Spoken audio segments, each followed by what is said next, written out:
$175 when they first went on sale at the beginning. Are you kidding me? Yeah, but 350 in 1953? Yeah, but that was really a close guess. So at the time, of course, TV was very young. Yeah. Only a few years old, and very few homes had televisions. There was barely any color programming to watch, of course, and there wouldn't be any for, quite a while, maybe a decade. Wow. Yeah, All big right. year. Thanks, Lisa. Thank you, Carl. All right, you ready for the General Electric Theater? Definitely. Kind of an interesting history on this show.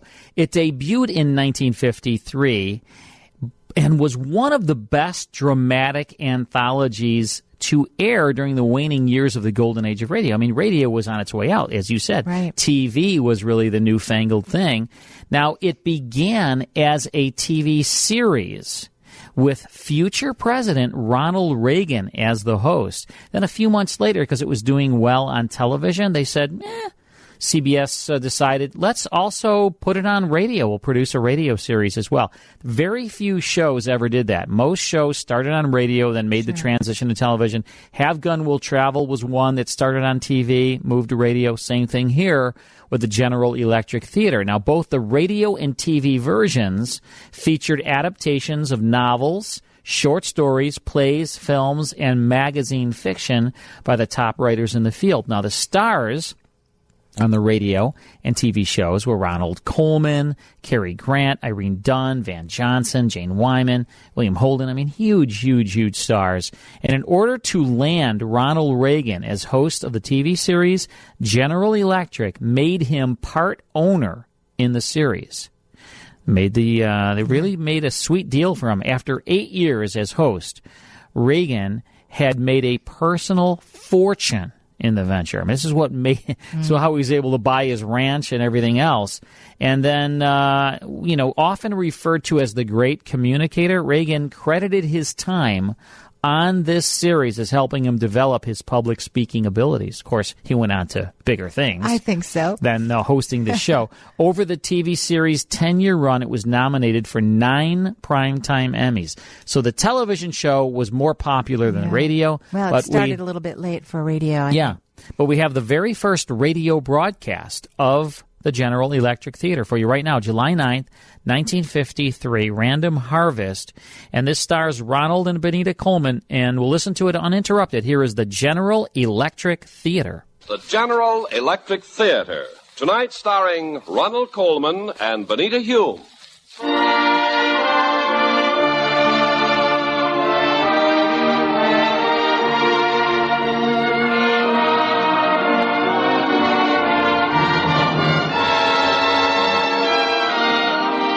This is Ken Carpenter, welcoming you to the General Electric Theater, presented by the makers of famous, dependable kitchen and home laundry appliances, General Electric.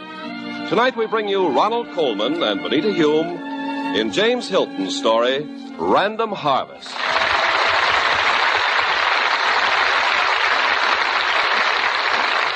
Tonight, the General Electric Company is privileged to present a story that's become a favorite with audiences the world over. It was written by one of the best-loved authors of our time, James Hilton. And we're extremely fortunate to be able to bring back Mr. Ronald Coleman in a transcription of the role he made so famous. It is with great pride that we present a special adaptation of Random Harvest, starring Ronald Coleman and Benita Hume. But first, you who are about to buy a new refrigerator, we salute you with a new General Electric refrigerator food freezer. It's 2, that's right, 2 great appliances in one. At the top, a true 0-degree food freezer with its own door. It operates separately from the refrigerator and has room to store up to 89 packages of frozen foods as long as a year. Below, a big, spacious GE automatic defrost refrigerator with General Electric's famous Moist Cold. With GE Moist Cold, you never have to cover leftovers. And there's no defrosting in the refrigerator section of this GE. Absolutely none. No buttons to push, no clocks to set, no pans to empty. Defrosting is completely automatic. You get all these wonderful advantages, plus GE's famous record of dependability. Ask your General Electric dealer how you can own GE's great twin-system refrigerator food freezer for only about $5.46 a week after a small down payment. Now, the first act of Random Harvest, starring Ronald Colman and Benita Hume.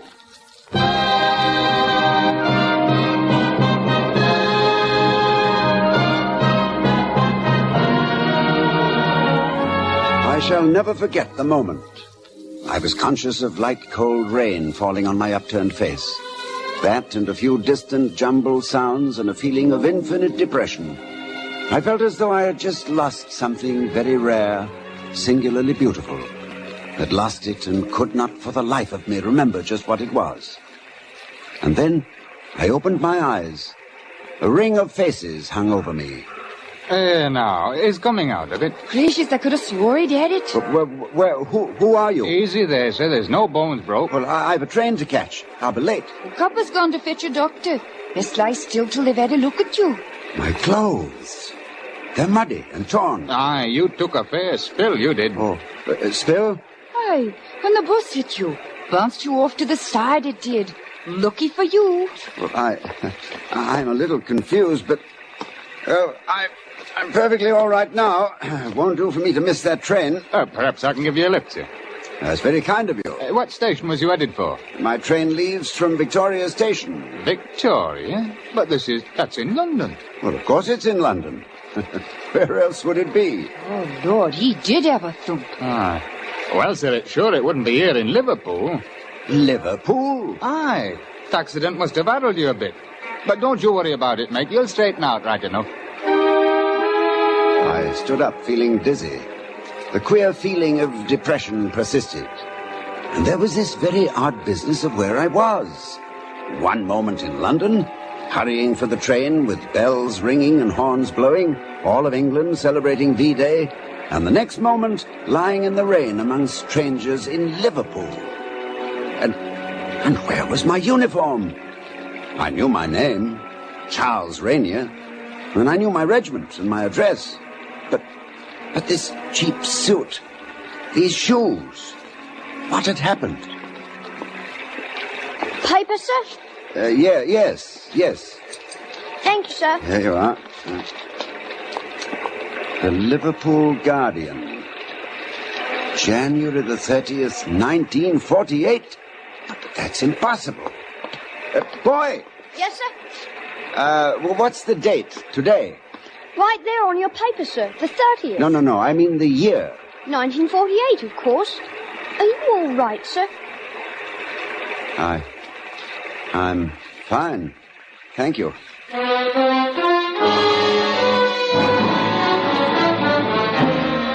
3 years gone with the snap of a finger.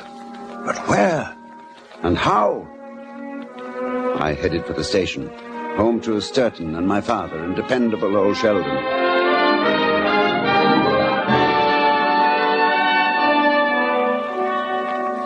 Sheldon, the butler. He'd raised us all with a firm hand, guided our early lives, and even in later years it was to Sheldon that we went for counsel and advice.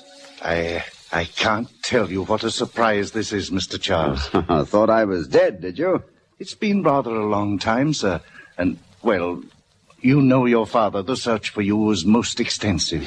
3 years. Think of it, Sheldon. 3 solid years I can't account for. But you're all right now, sir. Oh, I think so. But there's still a family to face. And they're sure to want to know where I've been all this time. Especially my father. He's not well, Mr. Charles. Not at all well. Oh, where is he? I'll go to him at once. The old gentleman was saying just the other day, if only you were here to take over the family interests. He said that, did he? I'm afraid I don't much relish the prospect of becoming a businessman. But Mr. Charles, I thought it was always understood. Yes, I know. But I've changed, Sheldon. I've changed. It was a bad time for a prodigal's return. My father died that night. And because I could think of no plausible excuse for not doing so, I took over the management of Rainier Limited. Then I spent fruitless months in London with a psychiatrist. Was her face blank, Mr. Rainier? I don't know. It was just not there. Does this make sense to you, Doctor? Dreams are rarely complete. Now, you dream of this woman. You're going away on a short trip. She stands in the doorway of a house which is your home in the dream. She waves goodbye. You cannot see her face. Yes, and then I go. I keep wanting to turn back. Tell me, do you believe there is such a person? I don't know, Doctor. It will come to you, Mr. Rainier. But when? Amnesia is still a great mystery. Sometimes it can be treated with psychoanalysis. Sometimes it simply cures itself. A word here, a hint there, and then, quite suddenly, everything falls into place and you are cured. Mr. Rainier, you are, with the exception of this one period of blankness, an extremely stable, well-adjusted human being. Stable? Well-adjusted? I'm nervous as a cat. Don't worry, Mr. Rainier. I'm sure you have committed no great crimes. Well, what about the woman? Forget about her. When your subconscious has decided you should know, it will yield up your secrets. And now, I have one other piece of advice. What's that? Get to work. You have a job with your family's enterprises. Take over. Focus your energies, Mr. Rainier. Perhaps in work you may find happiness. I hope you're right. In any event, I'll start in the morning. First step, find a secretary.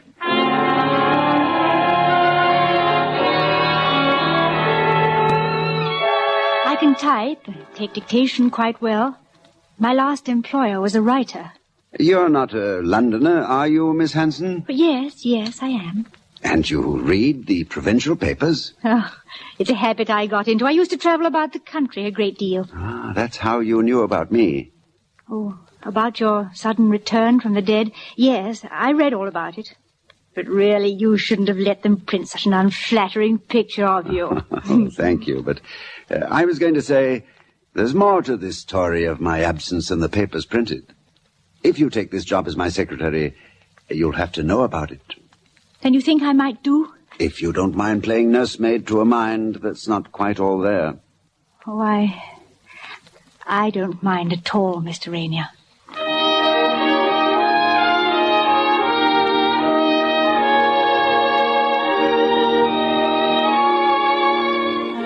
I don't know what I should have done without her. When I fell into those black, desperate moods of depression, trying to remember, just talking with her for a while would calm me, give me peace. Cynthia was clever, too. Too clever to stay a secretary the rest of her life. She deserved more than this, and I wanted her to have more. But I didn't want to lose her. And then, quite suddenly one day, an idea came to me. We were sitting at lunch in a little restaurant. There's a special paragraph about you, Charles. Charles Rainier, the new member of Parliament for Five Oaks, takes over the seat left vacant by the death of his father. Young Rainier's qualities of leadership are expected to carry him swiftly to the forefront of our national politics. Who wrote that rubbish? Rubbish, but Charles, it's true. Aren't you excited? Who knows? You may even become Prime Minister one day. I don't want to be Prime Minister one day. A political career means... Cynthia. Yes, Charles?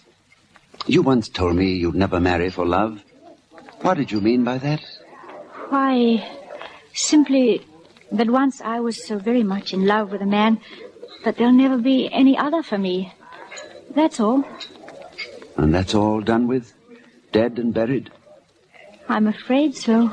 But if there were a marriage you could make without love, based on mutual respect, a kind of working partnership, would you consider it? I might. I'd never ask anything of you. It's just that, well, we're rather in the same boat.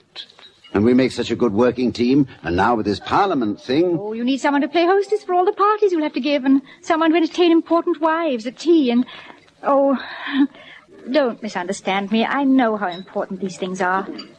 It just seems so very strange that you've chosen me. Oh, believe me, Cynthia, if it weren't for those things in your past and mine, if it weren't for this terrible, racking doubt in the back of my mind about those lost years... Yes, if you married for love and suddenly awoke one morning to remember you were really in love with someone else, it would be rather embarrassing, wouldn't it? Oh, now you're making fun of me. No, I'm not, Charles.